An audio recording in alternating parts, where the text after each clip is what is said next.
ఒక గంగిరెద్దుల వాడు ఉన్నట్ట.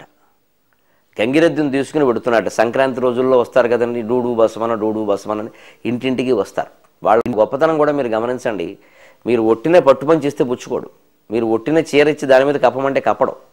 గంగిరెద్దు చేత కొంత నాట్యం ఆడించి అయ్యవారికి ఏ దండం పెట్టు, అమ్మవారికి ఏ దండం పెట్టు అని అబ్బాయి గారి పేరు చెప్పాను, అబ్బాయి గారికి ఏ దండం పెట్టు, వారికి ఉద్యోగం రావాలి, వారికి పెళ్ళి అవ్వాలి, వారికి 10 మంది పిల్లలు కలగాలి, ఇవన్నీ చెబుతారండి. ఇన్ని చెప్పాక మా చేతిలో ఏమైనా పెట్టమంటాడు. అంటే మన మేలు కోరుతూ పాటో పద్యమో శ్లోకమో ఏదో ఒకటి పాడేకే చెయ్యి చాపాడు తప్ప ముందు చెయ్యి చాపలేదండి. ఈ దేశంలో ఏ కులం వాడు కూడా ఆ పని చెయ్యడు. తన శక్తిని వినియోగించి ఎదుటి వాళ్ళకి ఏమి ఇయ్యాలో అది ఇచ్చి తర్వాత అడుగుతాడు. నేను ఇది ఇచ్చాను కాబట్టి నాకు ఏదైనా ఇమ్మంటాడు తప్ప ఏమీ ఇవ్వకుండా చెయ్యి చాపడం అనేది లక్షణం కాదండి. ఒక వేద మంత్రం చదివి సంభావన ఆశించేటువంటి వేద పండితుడు ఎంత గొప్పవాడు. గంగిరెద్దు చేత ఆట ఆడించి అయ్యా మా ఎద్దుకి నాకు ఏమన్నా ఇవ్వండి అనే గంగిరెద్దు వాడు కూడా అంతే గొప్పవాడు. పరమేశ్వరుడు దృష్టిలో ఇద్దరూ సమానమే. అటువంటి గంగిరెద్దువాడు గంగిరెద్దును తోలుకుని పెడుతుంటే ఒక శివబ్రాహ్మణుడు ఎదురయ్యట. ఇప్పుడు ఇలా అడ్డబొట్టు పెట్టేశాడు. ఇక్కడ ఇంకా ఈ బొట్టు రోటే ఉందండి, విపరీతంగా పెట్టేయడం మొత్తం అంతా ఇక్కడ ఆయన వస్తున్నాడు.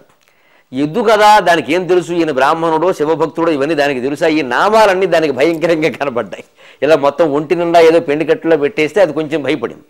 భయపడిన జంతువు ఎప్పుడు ఏం చేస్తుందంటే ముందు మనకి మళ్ళీ భయపడి పారిపోదు. అది కుక్క కూడా చూడండి, అది భయపడే మరుగుతుంది, ధైర్యంతో ఏం మరగదు. కానీ మనల్ని భయపెట్టడానికి మరుగుతుంది, మనం భయపడి పరిగెడుతూ ఉంటాం.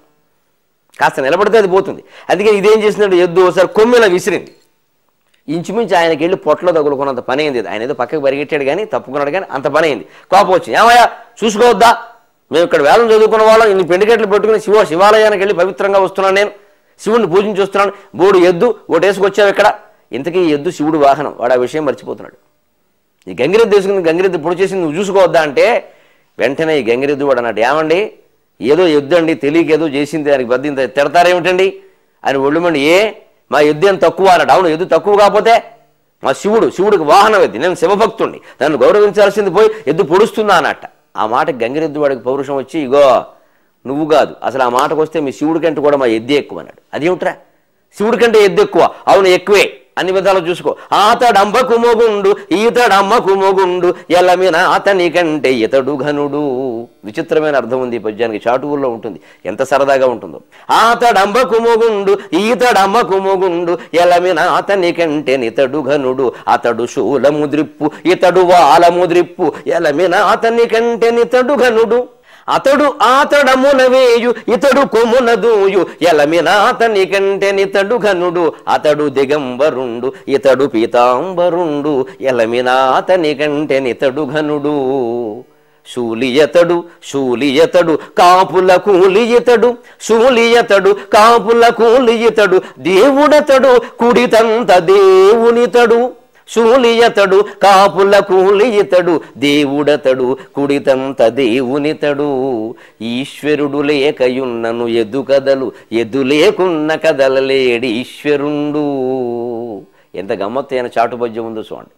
ఏమిటయ్యా మీ శివుడు గొప్ప, అతడు అంబికాపతి, అంబకు మొగుండు అంటే అర్థం అది. మా ఎద్దు కూడా అమ్మక మొగుడే, ఆలోచించుకో. ఎందుకంటే పశువుల్లో ఒక న్యాయం ఉంటుంది. ఓ గిత్తదోడ పుడుతుంది ఆవుకి, మళ్ళీ ఈ గిత్తదోడ వెళ్ళి ఆవుతో కలుస్తుంది, మళ్ళీ ఇంకో గిత్తదోడ పుడుతుంది. అందుకని ఆయన అమ్మక మొగుడైతే ఈయన అమ్మక మొగుడైనా అమ్మతో కలబట్ల వెళ్ళి తల్లి ఆవుతోటి. అందుకని మా వాడు అమ్మక మొగుడేం పర్వాలా. ఆయన సోలము తిప్పాడు, మా వాడు వాలం తిప్పాడు. ఆయన సోలం తిప్పితే ఎంత భయపడతారో వాలం తిప్పితే అంతే భయపడతారు. ఎద్దు గట్టిగా వాలం తిప్పితే ఎదురుగా ఉన్నవాడు అందరూ పరిగెడతారండి. అంతే, మరి ఆ వాలం తిప్పితే చాలుగా, ఇంకా సోలం తిప్పక్కల. అలాగే అతడు అమ్మున వేయు. ఇప్పుడు ఈశ్వరుడు ఎవరినైనా సంహరించాలి అంటే పెద్ద పరికరాలు ఉండాలి. భూమంత రథం, సూర్యచంద్రులు రథచక్రాలు, ఇంత వ్యవహారం ఉంటే చివరికి ఓ బాణం వేస్తాడు ఆయన. కానీ మా వాడు కొమ్ముతో ఒక్క దూకు దూశాడంటే అయిపోయినట్టు. ఇప్పుడు నిన్ను దూశాడుగా, చూశావుగా అన్నాడు. అంటే ఆ అమ్ము కంటే ఈ కొమ్ము మంచిది. ఇంకో మాట, ఎంత చక్కని మాట చెప్పాడు. అతడు దిగంబరుండు, మీ శివుడు దిగంబరుడు, బట్టలే కట్టుకోడు సరిగ్గాను. మా ఈ గంగిరెద్దు పీతాంబరుడు. పీతాంబరుడు అని విష్ణుమూర్తులు అంటారు, కానీ గంగిరెద్దు కూడా పీతాంబరమే చూసుకోండి. ఎందుకంటే దాని మీద పట్టు పంచులు కప్పుతారు, పట్టు చీరలు కప్పుతారు, శాలువాలు కప్పుతారు, పాతవో కొత్తవో కప్పారుగా, అనేది పీతాంబరుడు కింద లెక్క. ఏమీ బట్టలేని మీ శివుడు కంటే ఇన్ని అందమైన బట్టలు కప్పుకున్న మా గంగిరెద్దు గొప్పది. ఆ పైన శూలి ఇతడు కాపుల కూలి ఇతడు. శూలి అంటాడు, మావాడు కూడా కూలి, మనం వ్యవసాయదారులు, కాపుల దగ్గర మేము పనిచేస్తున్నామండి, మావాడు మాత్రం కూలి కాదా, కూలి పెద్ద తేడా ఉంది, ఒక అక్షరమేగా. పోనీ ఇంకో మాట, దేవుడు అతడు, శివుడు దేవుడు అంటావేమో, మీవాడు దేవుడు, మావాడు దేవును అన్నాడు. ను దేవుడు అంటే ఏమిటండి? ఆ కుడుతుంటే అని మొత్తం తాగేయడం, దేవేశాడు రా అంటారు, అంటే మొత్తం నాకేయడం అనమాట. అందుకని ఆయన దేవుడు అయితే ఈయన దేవుతాడయ్యా, పెద్ద తేడా ఉందయ్యా, ఒక అక్షరమే కదా తేడా. ఇంకో మాట, చివరి మాట, లాస్ట్ బట్ నాట్ లీస్ట్ అని చివరి వాత పెడుతున్నాడు. ఈశ్వరుడు లేక ఉన్నను ఎద్దు కథలు, ఎద్దు లేకున్నా కదలలేడు ఈశ్వరుడు. మీ ఈశ్వరుడు గొప్ప, మా ఎద్దు గొప్ప అంటే ఒక్క మాటలో చెబుతున్నానయ్యా. ఎప్పుడైనా ఈశ్వరుడు లేకపోయినా కూడా మా ఎద్దు కైలాసం అంతా తిరుగుతుంది. మీ శివుడు మాత్రం ఎద్దు లేకపోతే కైలాసం కాదు, అడుగు వెయ్యలేడు. అందుకని మీ వాడికి మా ఎద్దు అవసరం ఉంది తప్ప మా ఎద్దుకి మీ వాడు అవసరం లేదు పో అని ఆత్మాభిమానంతో చెబితే ఆ బ్రాహ్మణుడు ఆశ్చర్యపోయి, నీకెన్ని తెలివితేటలు ఉన్నాయరా, నీకెంత దేవుడు శక్తి ఇచ్చాడురా, నమస్కారం పెట్టి ఆ శివవాహనమైన వృషభానికి నమస్కరించి వెళ్ళాట. ఇది మన జాతిలో అన్ని వర్ణాల వారి యొక్క ఆత్మాభిమానం. ఆ ఆత్మాభిమానాన్ని కాపాడి ఆత్మగౌరవంతో మనం ప్రవర్తిద్దాం. ముందు ఇంకా కాశీనగరాన్ని గురించి చెబుతూ అసలైనటువంటి కథలోకి పెడుతూ అగస్త్య మహర్షి పాత్ర